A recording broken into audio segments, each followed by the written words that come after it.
پیارے بچوں، آج میں جو آپ کو کہانی سنانے لگی ہوں، اس کہانی کا نام ہے سونے کی اینٹ۔ گاؤں کے دو نوجوان بہتر روزگار کی تلاش میں کسی بڑے شہر کی طرف نکل پڑے۔ کافی فاصلہ طے کرنے کے بعد وہ کچھ ستانے کو ایک درخت کے پاس بیٹھ گئے۔ انہیں بیٹھے ہوئے کچھ دیر ہی ہوئی تھی کہ ایک اجنبی ان کے پاس آیا اور بیٹھنے کی اجازت مانگی تو دونوں نے دے دی۔ باتوں ہی باتوں میں اس اجنبی نے کہا، غربت کا مارا ہوں اور روزگار کی تلاش میں نکلا ہوں۔ ان دونوں نے بھی ایسا ہی کہا۔ پھر وہ تینوں مل کر انجان راستے کی طرف چل پڑے۔ جب تھک گئے تو آرام کرنے کے لیے لیٹ گئے۔ اچانک ان کی نظر چمکتی ہوئی اینٹوں پر پڑی۔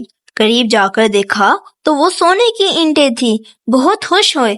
ایک نے کہا، بھوک لگی ہے، کچھ کھا لیں، پھر ان کو آپس میں تقسیم کر لیں گے۔ اجنبی بولا، میں جا کر لے آتا ہوں۔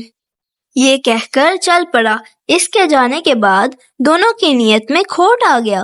انہوں نے سوچا، ان پر صرف ہمارا حق ہے، ایسا کرتے ہیں کہ اسے مار ڈالتے ہیں، نہ رہے گا بانس نہ بجے گی بانسری۔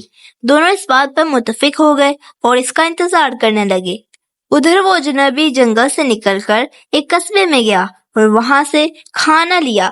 اسی دوران اس کے ذہن میں خیال آیا، اگر اس کھانے میں زہر ملا کر دونوں کو مار ڈالوں تو وہ سونے کی اینٹیں صرف میری ہو جائیں گی، جنہیں بیچ کر سکون سے زندگی گزاروں گا۔ یہ سوچ کر اس نے کھانے میں زہر ملا دیا۔ اجنبی کھانا لے کر جوں ہی ان نوجوان کے پاس پہنچا تو انہوں نے اسے گلا دبا کر مار دیا۔ پھر بھوک سے بے حال دونوں نوجوانوں نے جلدی جلدی کھانا کھایا۔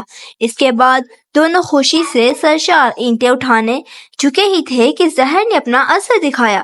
چند ہی لمحوں میں وہ دونوں بھی زہر کے اثر سے ہلاک ہو گئے اور وہ سونے کی اینٹیں یوں ہی چمکتی رہ گئیں۔ اس لیے کہتے ہیں، لالچ بری بلا ہے۔